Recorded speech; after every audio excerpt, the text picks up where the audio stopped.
Hola, ¿qué tal? ¿Cómo estáis? Soy José Julio Alonso, periodista del equipo de la Secretaría de Comunicación de la Confederación Sindical de Comisiones Obreras. Sobre la autonomía del trabajo, sobre la libertad de elección a la hora de trabajar, el maestro del realismo ruso, Máximo Gorki, dejó una advertencia. Dijo algo parecido, aunque sea remotamente, a esto. Cuando el trabajo es un placer y sus condiciones son elegidas, la vida es bella. Pero cuando esas condiciones nos vienen impuestas, toda la vida, prácticamente toda la vida, es una esclavitud. De esto, de la autonomía y la calidad del trabajo, el gran Gorky debía saber un montón, porque durante buena parte de su vida, y antes de convertirse en un masca de las letras, fue un viajero incansable que cambiaba de trabajo obsesivamente. Vamos, un culo de mal asiento. Bueno, pues este señor, que fue 5 veces candidato al premio Nobel, que nunca consiguió, pasó más de 10 años como nómada. Fue profesional de casi todo. Trabajó en una tienda, se enroló en un barco o incluso se desempeñó como panadero antes de descubrirse como un magnífico periodista. Entonces, claro, cuando sus escritos comenzaron a tener un éxito arrollador, solo entonces se hizo autónomo. Un autónomo a la vieja usanza, un autónomo verdadero. Y de esto vamos a hablar. Eso es precisamente lo que queremos traer a la mesa de hoy. Pues no me parece nada bien. Tendrían que contratar a las empresas, porque si no es economía sumergida. De alguna manera perdemos todos. Hombre, por supuesto, los que pagamos siempre los mismos y otros se llevan el dinero por otro lado. Que todo trabajador o trabajadora debe estar contratado a tenor de la legalidad y dejarse de ese tipo de contrataciones que en definitiva son fraudulentas. Creo que es una figura que de hecho está en auge, creo que cada vez hay más en nuestro país, pero que también creo que deriva de la situación actual de cómo está concebido el sistema aquí en España. Creo que hay pocas ayudas realmente a los autónomos, cada vez menos. Creo que además la fiscalidad sube, los trámites suben, las tasas suben y evidentemente va a seguir creciendo y va a seguir fomentándose este tipo de figuras como los falsos autónomos mientras no cambie el sistema económico actual y por medio de la política, evidentemente, que es como hoy en día se cambia la ley con decretos leyes. Yo creo que son empleados dependientes de la empresa que les contratan, que de autónomos tienen poco, que los pobres no responden al perfil de autónomos, ellos dependen 100% de la empresa que les llama para hacer el servicio. Bueno, yo creo que es un tema más complejo de lo que a veces se vende. Creo que el abuso, por supuesto, está mal, hay que regular, no se puede abusar y malpagar a estas personas, pero a la vez creo que también hay que dar cierta libertad empresarial para elegir la fórmula de contratación que mejor se adapte a picos de demanda o a las necesidades del sector, que es muy específico.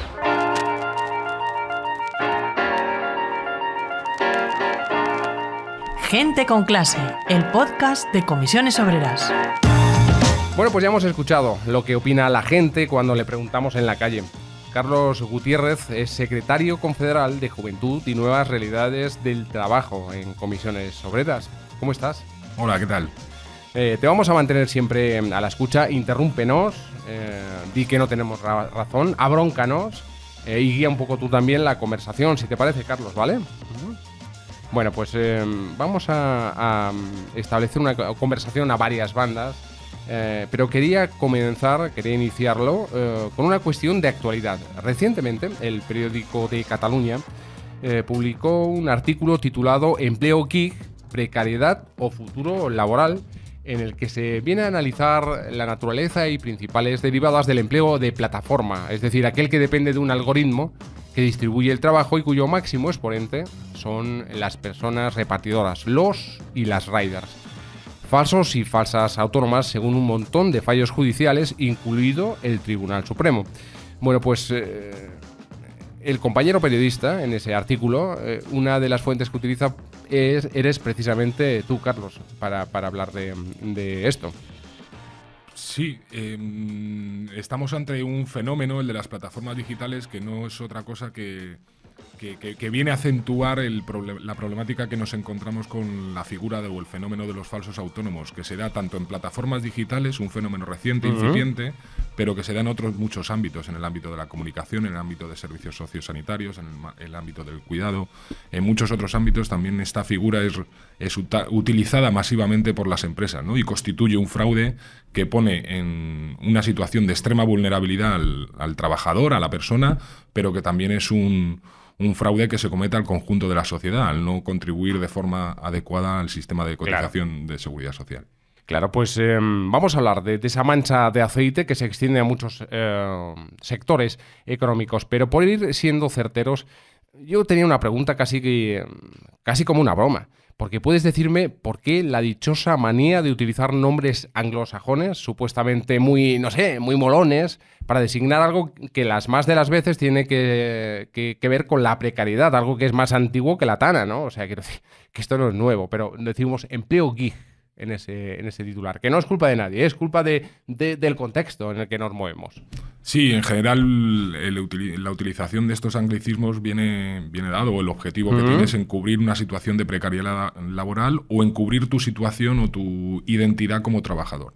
Por eso no se llaman trabajadores, se les llama riders, no se le llama compartir pisos, se le llama co-living, todo este tipo de cuestiones que lo que vienen a hacer es a encubrir pues una situación de vulnerabilidad extrema que viven muchos y muchas trabajadoras.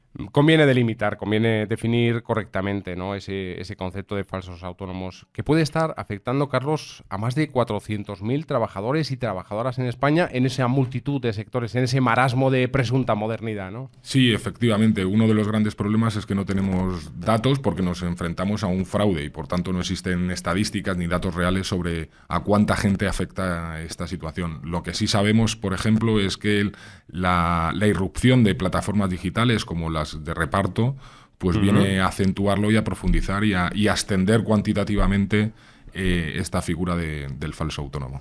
En 2020, la Inspección de Trabajo destapó 9.907 falsos autónomos en toda España y requirió a las empresas, entre infracciones y actas, 66,8 millones de euros. O sea, tela. Sí, una de las grandes herramientas que tenemos para luchar contra este fraude que sufren los trabajadores, pero sufrimos el conjunto de la sociedad, es las autoridades laborales, la inspección de trabajo, ¿no? Que su papel es imprescindible, ¿no? Para poder luchar contra este tipo de fraude, así como pues la acción sindical, pero también, ¿no?, la necesidad de afrontar reformas, ¿no?, en nuestro marco laboral que permitan cerrar la puerta de este fraude que utilizan algunas empresas. Yo he flipado muchas veces con este tema, pero una de las últimas se ha llevado la palma, ¿no? Viene un titular también empresa, no voy a decir el medio, pero algo así como trucos o tips para descubrir si eres falso autónomo. Digo, elevar esto a categoría de titular. La gente no sabe que es falso autónomo, quiero decir, porque nuestro trabajo está ahí, es constante. Nuestro seguimiento y actuación en los centros de trabajo, el ejemplo de las cárnicas, el ejemplo de los riders nos valen perfectamente, que vamos a traer hoy a colación, pero es que la gente no sabe qué es falso autónomo. Quiero decir, yo creo que la gente es consciente de que es falsa. ¿Otra cosa es que se conforme o cómo es esto? Yo creo que la gente es consciente cuando está en una situación de falso autónomo, es decir, cuando el precio te lo pone, el precio del servicio que prestas, pues te lo pone la empresa, cuando no tienes capacidad de organizar el trabajo, cuando no tienes capacidad de establecer cuál es el orden de las tareas. Bueno, todo el mundo es consciente que está ante pues una subordinación, ante una dependencia de una empresa o de una administración pública. Exacto. Y por tanto pues las situaciones de falso autónomo, y la gente lo sabe. Lo único que enfrentar esta situación de falso autónomos pues requiere ayuda, requiere acompañamiento, porque nos enfrentamos de forma individual a una emoción que es el miedo, ¿no? El miedo a perder el trabajo, a perder nuestros ingresos que nos permiten vivir, por tanto. Y para eso precisamente estamos en Comisiones Obreras. Y para eso precisamente estamos las organizaciones sindicales, para acompañar en esa lucha, para acompañar en desvelar ese fraude que muchas personas, muchos trabajadores están sufriendo. Pues yo creo que conviene también poner coto a lo que son las características, mejor dicho, de la verdadera persona trabajadora autónomo. Corrígeme si me equivoco, ¿no? Pero son trabajadores y trabajadoras que realicen ese trabajo de forma habitual, aunque sean pocas horas. Lo realiza él o ella directamente, aunque tenga personas trabajadoras contratadas a su cargo. Es autónomo también quien establece su propia organización, con sus propios medios, digamos, ¿no? O quien en su actividad implica ganar dinero o la posibilidad de ganarlo. Los ingresos no son fijos ni periódicos, sino que dependen de los trabajos realizados, de las facturas, de lo que tú facturas por tu trabajo directamente. Y obtiene directamente los beneficios y corre, muy importante, con los riesgos de la actividad. Así estaríamos ante un verdadero autónomo o verdadera autónoma. Efectivamente. Lo demás son zarandajos, quiero decir, Lo demás es un fraude. Lo demás es un fraude que cometen las empresas y que se aprovechan de la necesidad y la vulnerabilidad y incluso el miedo de los trabajadores. Perfecto, pues con esta entrega de Gente con Clase pretendemos analizar la figura de esas personas que padecen una situación laboral fraudulenta y el fraude que se soporta desde dos realidades distintas, si me permitís, ¿no? Los y las riders, y el enorme fraude que han soportado y aún soportan las personas que se desempeñan en el sector cárnico, en el cual además Comisiones Obreras hemos sido muy protagonistas. Empezamos con el fenómeno rider, un reciente estudio de la CONC, de Comisiones Obreras de Cataluña, que se titula Repartidores y repartidoras de plataforma digital, analiza la situación laboral de las personas que trabajan como repartidores de plataformas digitales, así como sus necesidades, sus demandas y sus perspectivas de futuro. Pues bien, ese estudio asegura, entre otras cosas, que lo peor desde el punto de vista de estas personas es la retribución por la trabajada. Es que el tiempo que dedica la persona no se traduce necesariamente en ingresos, ya que cobran por pedido entregado y la persona debe estar disponible buscando pedidos hasta que consigue una o dos entregas, lo que repercute incluso en su vida familiar, ¿no? En cómo concilia, etcétera, etcétera. Como vemos, Carlos, para la empresa son todo ganancias y todas las dificultades quedan para las personas que se pelean en el día a día en la calle, ¿verdad? Bueno, efectivamente, los costes al final de la actividad recaen sobre la persona trabajadora, pero iría más allá. Los costes también caen sobre la sociedad en su conjunto. Te refieres a lo fundamental, que es cuando hay unos costes sociales que pagar, a lo que decíamos, ¿no?, en el primer programa, a la causa común, a la caja común de la sociedad, ¿no? Efectivamente. Las cotizaciones. Efectivamente, las empresas a través de estas figuras pues evitan cotizar por los trabajadores como debieran y por tanto nuestro sistema de protección social, el que nos protege a todos los trabajadores, pues se ve erosionado. Por tanto, también es un elemento no solo individual de la persona trabajadora, sino es un riesgo y una amenaza para la sociedad en su conjunto. Es que en esos casos, cuando hay un despido, no está detrás ni el Fogasa, o sea, ni el fondo de garantía salarial, ¿no? Ni esa cobertura. Gente con Clase, el podcast de Comisiones Obreras.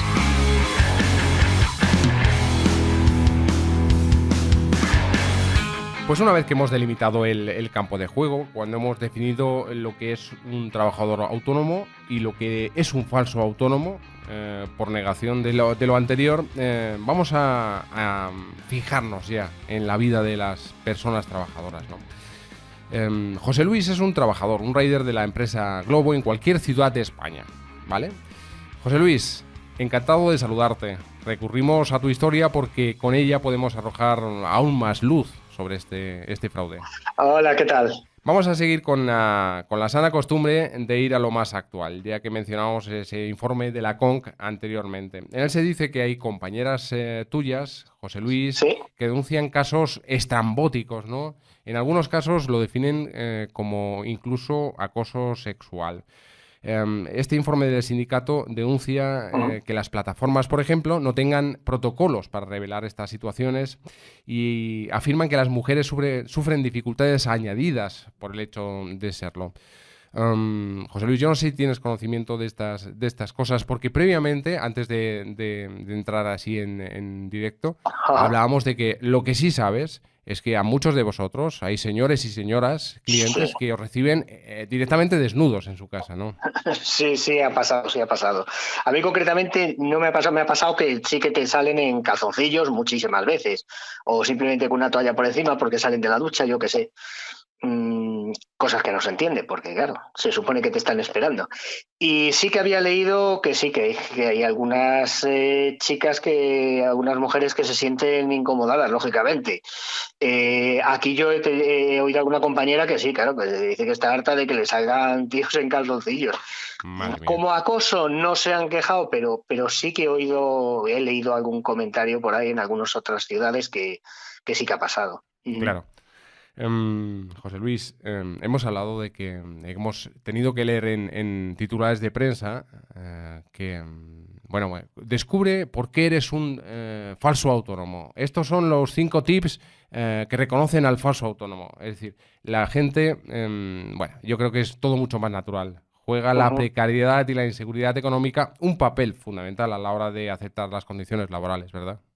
Por supuesto, no tienes ninguna opción de negociar nada. Tienes que asumir las condiciones que te ponen y ya está, es lo que hay ahora con la precariedad, además que hay ahora mismo de trabajo y demás, pues hay veces que no tienes otra opción que eso, aceptar las condiciones que hay. Ajá.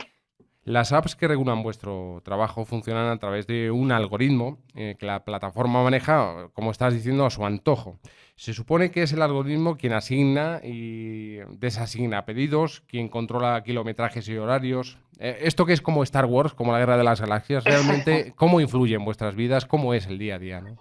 Pues sí, al final ellos se suponen que es un algoritmo que asigna los pedidos y demás. Tú te lo tienes que creer y ya está. Y estás pendiente de si, aunque ves a veces que a unos repartidores les asignan más pedidos, en un momento dado tú te quedas parado. No podemos hacer nada al respecto. Encima en muchos sitios, como en la ciudad donde yo trabajo, ni siquiera tienes una oficina, alguien a quien recurrir en caso de que tengas un problema. Simplemente te tienes que poner a través de la aplicación en contacto con soporte. Soporte la mayoría de las veces son respuestas automatizadas porque se ve, porque tú mandas una consulta, una queja y te responden con lo que les da la gana. Quiero decir, que se ve que son respuestas automatizadas. Es, digamos, una inteligencia artificial, pero un poco precaria, digo. Con lo cual, al otro lado del mostrador, en la contraparte, no hay nadie. Hay veces que sí, pero tampoco te solucionan gran cosa. Es decir, te sueltan con una aplicación y ya está. Y tú trabajas y búscate casi la vida para todo. Quitando cosas muy puntuales que te puedan solucionar, cuando tienes algún problema, pues nada, si llueve y casualidad ese rato, porque se supone que si llueve te tienen que pagar un plus. Si llueve y en ese rato no te han puesto ese bono, tú lo reclamas y ellos deciden que no, mira, es que no había lluvia suficiente. Tú estás empapado, pero para ellos no había lluvia suficiente y no hay manera de recurrir ni de hacer nada. Te quedas sin el pago debido y demás. O sea que hay muchas cosillas que, claro, al ser todo a través así de una aplicación y demás, no hay ese trato que habría en cualquier otra empresa o con el trato con cualquier proveedor o cliente o lo que sea. Claro, José, entonces con este panorama que nos dibujas, la organización del colectivo para arrancar mejoras es complicada, porque además supongo que se fomenta de algún modo una competencia desmedida entre compañeros. Dos condiciones que dificultan mucho, ¿no? Esa ayuda mutua. Sí, bueno, a veces más que competencia es que claro, hay que entender que hay muchísimo tipo de gente, claro, entra mucha gente y hay gente con mucha precariedad. Hay otros que a lo mejor pues estás un poquito, puedes luchar un poquito más porque dices, bueno, estoy un poquito más saneado, pero hay gente que tiene mucha precariedad. Entonces, tú no puedes luchar contra eso porque aunque quieras organizarte, siempre habrá gente que dice, no, yo, mira, necesito sí o sí salir a trabajar, sean las condiciones que sean. Y ante eso no puedes realmente hacer gran presión, claro. ¿Qué haces? Lógicamente, lo que hemos hablado tantas veces, ¿no, Carlos? La disgregación, la atomización. Sí, y la propia necesidad, lo comentaba José Luis, la propia necesidad de los trabajadores, la precariedad en la que viven. Al final, todo el mundo tenemos que trabajar para conseguir unos ingresos, para poder sostener nuestras vidas, para sostener las vidas de nuestras familias, y por tanto eso te sitúa en una situación de desventaja, por supuesto.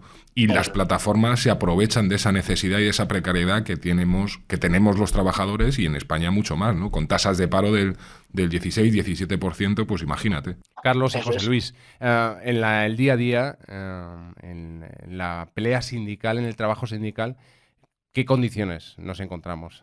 En la Confederación tenemos una visión y en el día a día seguramente otra muy parecida con algunos matices. José Luis, contadnos. Bueno, yo creo que la de realidad es muy diversa, pero lo que tenemos que ser conscientes es que ante problemas que son colectivos, las soluciones tienen que ser colectivas y las soluciones tienen que pasar por la organización de los trabajadores, el juntarnos, el apoyarnos para defender nuestros derechos y mejorarlos, porque de forma individual es muy complicado, es muy difícil avanzar en las mejoras de nuestras condiciones de trabajo y de vida. José, ¿querías decirme Así algo? No, estoy absolutamente de acuerdo con lo que ha dicho Carlos. Sería primordial el podernos organizar y demás. Lo intentas y a veces pues creas algún grupo, pero siempre pequeño. Hay demasiada atomización, como decía, de tipo de gente que hay trabajando. Luego, como hay tanta gente en paro, tanto paro ahora mismo en España y más ahora con esto del COVID, pues tú casi no puedes hacer presión, porque ¿qué puedes hacer? ¿Amenazar con qué? Si ellos, si necesitan más repartidores, no tienen más que poner un anuncio y tienen otros 10, 20, 100 trabajadores otra vez. ¿Sabes? Claro, a mí me gustaría muy difícil.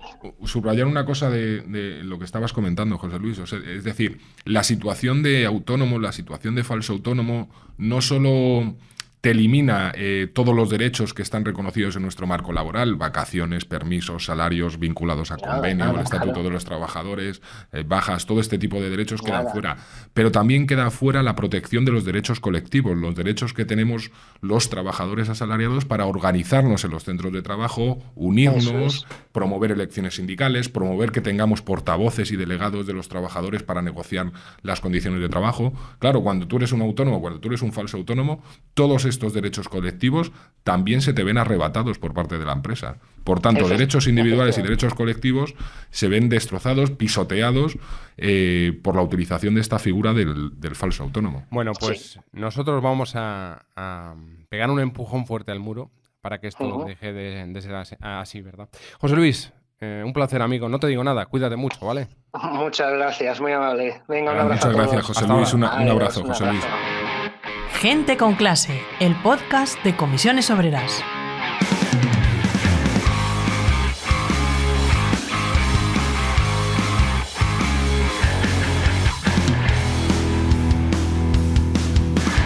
Esa es una cara de este fraude en vías de solución aún, para el que Comisiones Obreras reclama una regulación que el Tribunal Supremo y otros órganos jurisdiccionales mayoritariamente están empezando a reconocer, Carlos. Sí, la cuestión de las plataformas y los riders es algo compleja, porque al final la plataformización del trabajo que utiliza esta figura del falso autónomo va mucho más allá de los riders. Los riders es la punta del iceberg.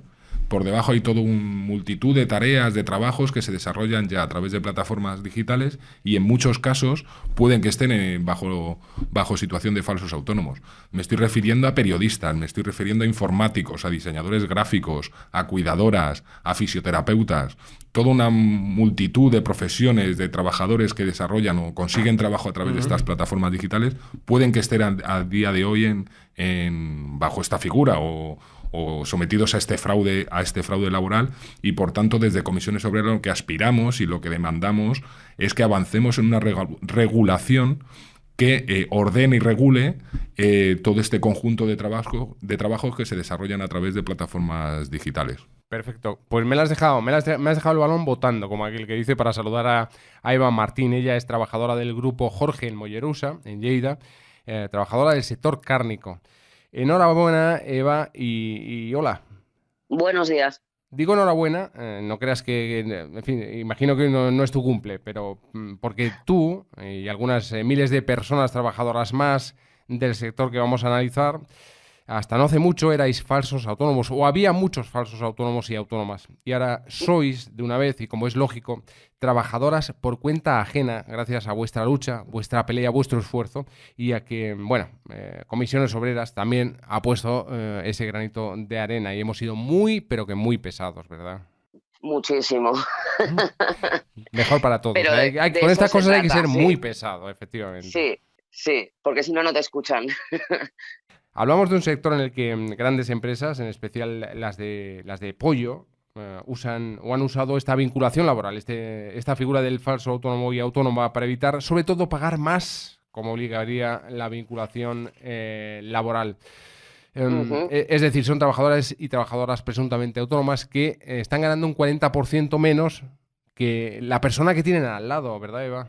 Es decir, estáis Sí. trabajando los dos codo a codo, las dos Y que codo a codo. trabajábamos igual que una persona que estuviera en régimen general. O sea, hacíamos lo mismo, el mismo trabajo, recibíamos las órdenes de la misma persona.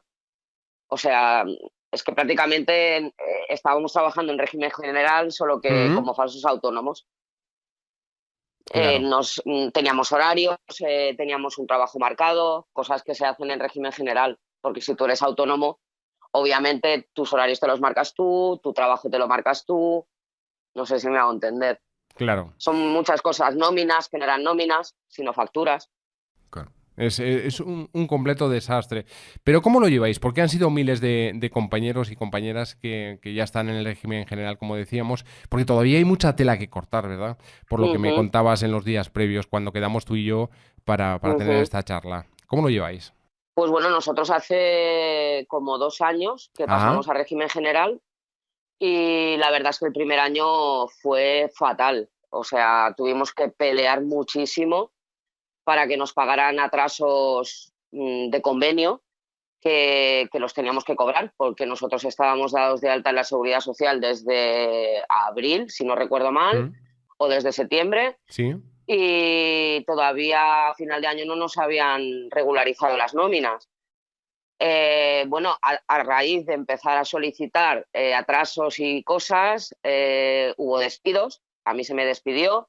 2 compañeros más que estaban en otra sección sindical también se les despidió. Se nos volvió a contratar, obviamente, porque era discriminación sindical. Y a partir de ahí, pues bueno, empezamos la lucha. A mí me cambiaron de zona de trabajo. Sí. Me pusieron en una zona, yo estaba en zona limpia, lo que es despiece, para que entienda un poco la gente. Gracias por aclararlo. Y se me llevó a zona sucia, que digamos que es la zona de matanza, que es donde matan al cerdo. Estuve 6 meses allí hasta que por fin fueron las elecciones, se eligió ya un sindicato, hubo un comité y bueno, a raíz de formar el comité empezó otra vez la lucha para ya legalmente solicitar lo que queríamos, lo que nos tocaba por ley. Claro. Tardamos unos meses en llegar a un acuerdo para cobrar los atrasos. Nos costó mucho también que nos dieran ropa, que nos dieran zapatos, porque hasta el momento, como autónomos, a nosotros se nos cobraba todo: zapatos, ropa, material de trabajo. Es decir, ibais a trabajar con el cuchillo. Bueno, yo solo te digo que... Con el cuchillo de casa. Es tremendo. Prácticamente, o sea, te obligaban a comprar el material en la empresa, en lo que es la cooperativa, digamos. Sí. Y por ponerte un ejemplo, a lo mejor tú empezabas a trabajar hoy y a los 10 días te decían, oye, mira, que no cumples el perfil, y tú ya no cobrabas, porque el material tú ya lo habías comprado, ¿me entiendes? Y si entonces claro, pasabas a vender seguros, pues oye, tú te quedas con tu material.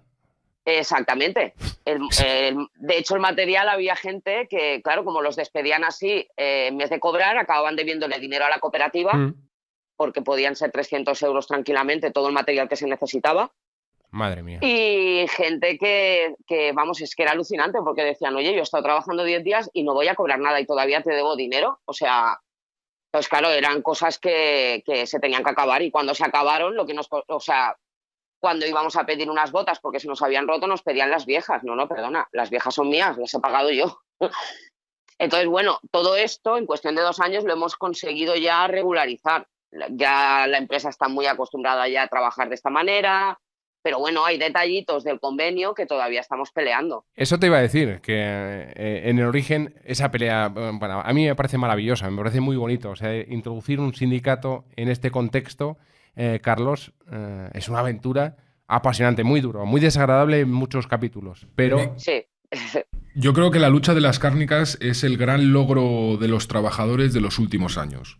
que no ha abierto telediarios, que no lo verás en ningún titular en prensa, pero es el gran logro que se ha producido en los últimos años por parte, o sea, que se ha logrado por la lucha de los trabajadores, que organizándose y luchando han conseguido que más de 20.000 personas, creo que eran, más de 20.000 trabajadores pasaran de una figura del falso autónomo a una figura laboral y que se les vieran reconocidos todos los derechos, que se pudieran organizar y a partir de ahí negociar con la empresa pues todo lo que nos está comentando la compañera, ¿no? De forma normalizada, con un comité de empresa, con delegados y portavoces de los trabajadores, pues negocian con las empresas las mejoras que cada colectivo y en cada empresa se considere. Algo que antes, cuando eran falsos autónomos, no podían hacer, no se podían organizar, no tenían reconocidos los derechos ni individuales, ni vacaciones, ni permisos, ni bajas, ni nada por el estilo. No se los tenían reconocidos, tampoco tenían reconocidos los derechos colectivos de organización, pero es que más, lo que comenta la compañera es que tenían que pagar para ir a trabajar. Tenían que pagar para ir a trabajar.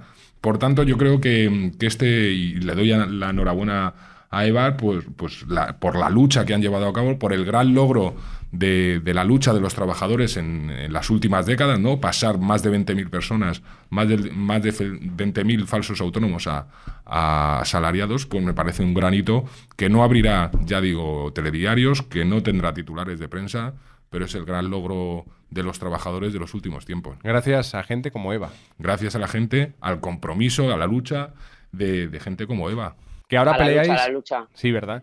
Ahora peleáis, decía, casi todos los días por cada línea del convenio. Supongo que la cosa no es tan fácil como bueno, lo duro ya quedó atrás. Sí, bueno, lo duro quedó atrás y delante queda mucho camino todavía, ¿verdad? Exacto. Pues mira, ahora te voy a poner un ejemplo. Nosotros hasta ahora hemos estado peleando una bolsa de vacaciones que la marca el convenio, que se paga una vez al año. Que bueno, al final, después de un año, hemos uno o dos, porque que yo recuerde he sido la que ha estado peleando esto, para que nos lo paguen, y al final hemos conseguido que este año nos lo paguen. O sea, algo tan simple, o sea, es algo simple como que sale en un convenio. O sea, no es que no me lo tengas que pagar, es que me lo tienes que pagar porque está aquí escrito, ¿me entiendes? Y hemos tenido que estar un año. O sea, que a mí esto me parece... que tengas que estar peleando por algo que te toca, no sé. Sí que es verdad que estamos mucho mejor porque, sabes, o sea, la gente, por ejemplo, se ha acostumbrado ahora ya a tener una nómina, que esto también nos costó muchísimo, que la gente entendiera una nómina, que la gente entendiera cuáles eran sus primas, que la gente supiera lo que era un calendario laboral, porque no lo sabían. Entonces, por ejemplo, este año yo estoy súper contenta porque nos hemos atrasado un mes en poner el calendario porque no llegábamos al acuerdo y la gente ya estaba preguntando, oye, el calendario, los días de fiesta, ¿me entiendes? Eso quiere decir que la gente ya se está implicando y que la gente ya sabe que tiene sus derechos. Que el entorno laboral está más normalizado, ¿verdad? Que en el centro del trabajo ya se parece a muchos otros. Tú te pones enfermo y tú no tienes el miedo de coger una baja. Yo, por ponerte una puntilla, cuando pasamos a régimen general, las bajas en mi centro aumentaron un montón. Claro, como es lógico. ¿El por qué? Pues porque la gente no iba al médico. Claro. ¿Qué pasó? Que cuando pasamos a régimen general todos empezaron a ir al médico y, bueno, como sabréis, la cárnica es un trabajo que genera muchas enfermedades de movimientos repetitivos, las manos, los brazos. Entonces, claro, tú imagínate una persona que a lo mejor lleva 5 años, te voy a poner lo mínimo, trabajando en esto, acabas reventado de las manos. Entonces, que no puedas ir a un médico. Yo, por ejemplo, pinché una rueda y a mí me querían sancionar estando de autónomo con 300 euros por no haber ido a trabajar. Y tuve que pelearlo para que no se me sancionara, porque yo era autónomo. Perdona, yo soy autónomo y he pinchado una rueda, no he podido ir a trabajar, no cobro el día, ¿me entiendes? Cosas así, que ahora mismo no estamos peleando y que, bueno, la empresa también ahora, después de 2 años, está también más receptiva y empieza a entender que tiene que negociar con un comité. O sea, es que no hay más. Y punto, es así. El trabajo normalizado, el trabajo en el siglo XXI en España debe ser eso, ¿no? Negociar en una mesa con tu contraparte y reclamar mejoras a partir de lo existente. Sí. Exacto. Efectivamente, que no son mejoras locas, ¿sabes? O sea, que están en muchos casos establecidas en nuestros convenios, en el marco laboral, y lo único que se hace es reivindicarlas y con la aspiración, con la aspiración, por supuesto, de mejorar nuestras condiciones. Pero yo creo que de este caso de Eva, del caso de las cárnicas, podemos sacar 2 lecciones. La primera, que la lucha colectiva funciona, ¿no? Tanto cuando estás en una situación de falso autónomo y quieres pasar a una situación de asalariado para que te asistan todos los derechos, tanto individuales como colectivos, esa lucha colectiva de la gente común, organizada, junta, pues funciona. Que incluso cuando pasas a la situación de asalariado, el organizarse los centros de trabajo es fundamental para que te respeten los derechos y para mejorar los derechos que nos asisten. Y luego que no solo se trata de pasar, sino de mantenerlo. Efectivamente, mantener derechos, hacer que se respeten, porque hay muchas cosas que luego no se respetan en los centros de trabajo, pero cuando hay comités de empresa, cuando hay secciones sindicales, cuando los trabajadores nos organizamos, podemos avanzar y hacer respetar esos derechos. Y luego una lección que yo creo que también es fundamental. Al principio las empresas pueden mostrar mayores resistencias, mayor hostilidad. Nosotros también tenemos que enseñar a las empresas, enseñar a las direcciones de las empresas a que tienen que negociar, a que tienen que sentarse con los trabajadores y negociar todo tipo de medidas. Pedagogía sindical.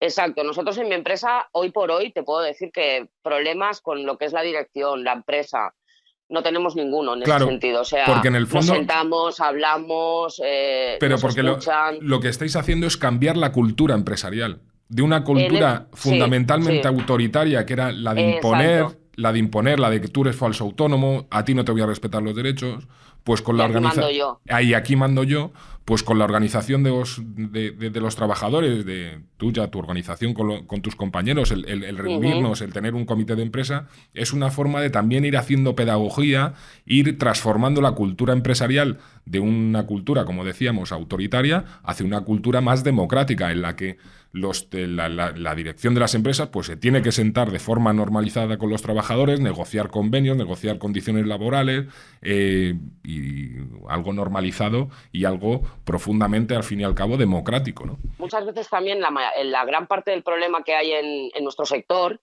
es que la mayoría de gente que trabaja es gente inmigrante. Claro. Entonces, es un tipo de persona que tiene miedo. Tiene miedo a perder el trabajo, tiene miedo a hablar, tiene miedo, ¿me entiendes? Sí. Yo, por ejemplo, en mi centro de trabajo he conseguido que toda esta gente no tengan miedo.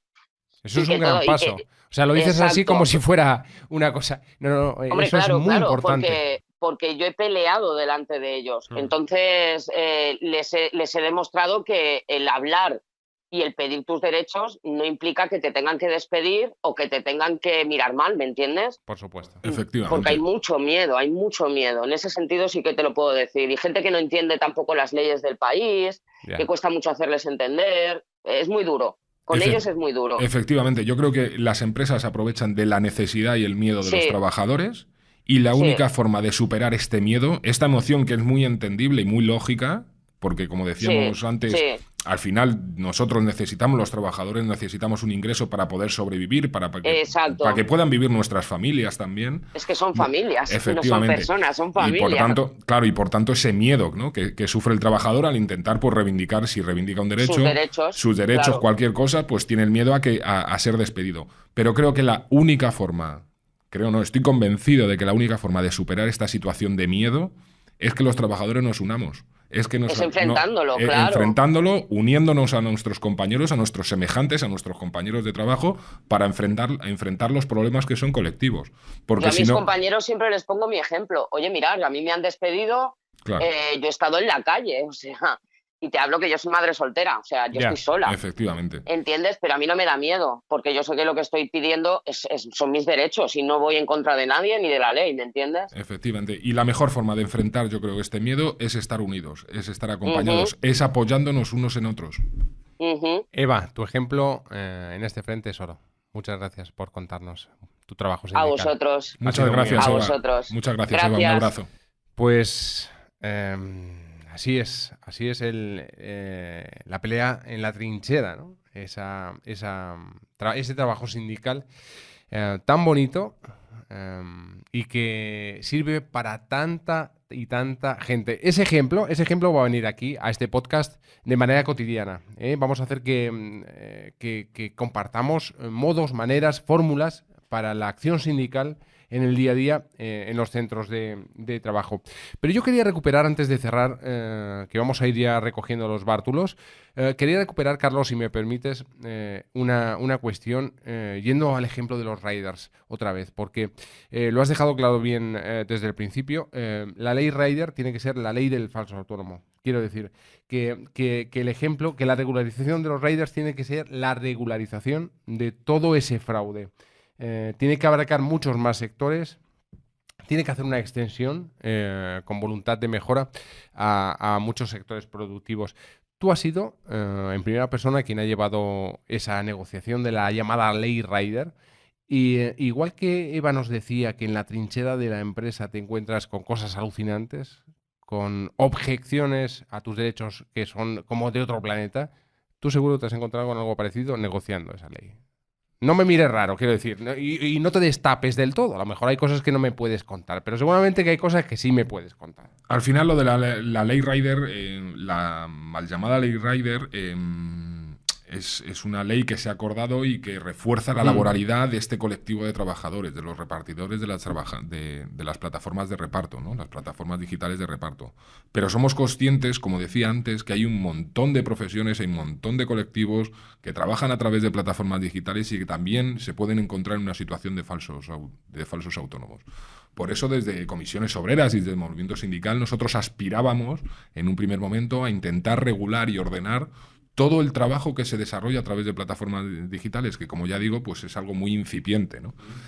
Esto no pudo ser, se enfocó la ley para reforzar la laboralidad, la situación de trabajador asalariado del colectivo de riders, como venían haciendo y en línea como vienen haciendo el conjunto de sentencias y de actas de inspección de trabajo, que la última que recordamos y la más potente es la del Tribunal Supremo del pasado 25 de septiembre, creo que es. Y por tanto hasta ahí es donde pudimos llegar, ¿no? A reforzar la laboralidad, asegurar la laboralidad de este colectivo de trabajadores. Ahora bien, nosotros creemos que más pronto que tarde hay que abordar toda una regulación que afecta al conjunto de trabajadores que desarrollan el trabajo a través de plataformas digitales. ¿Por qué? Porque hay que garantizar los derechos de aquellas personas que están en, llamémoslo, una economía más clásica, más analógica, pero también a todos los trabajadores y a todas las trabajadoras que desarrollan ya su trabajo a día de hoy a través de plataformas digitales. Y luego, por otra parte, el mundo del falso autónomo, la problemática del falso autónomo va más allá de las plataformas digitales. Y además es una problemática que siempre todo el mundo hemos sido conscientes que ha existido en este país, ¿no? Bueno, pues hay que tomar medidas también al respecto y lanzar iniciativas y aprobar iniciativas que cierren la puerta a la posibilidad de que las empresas cometan este fraude. Bueno, pues vamos a ir cerrando. Muchas gracias, Carlos. Otro encuentro contigo en este Gente con Clase, el podcast de Comisiones Obreras para la gente del trabajo. Parafraseando al eminente psiquiatra húngaro Thomas Zast, tenemos que recordar que la autonomía no es algo que uno encuentra por el camino, es algo que uno crea. Mucha salud. Cuidaos.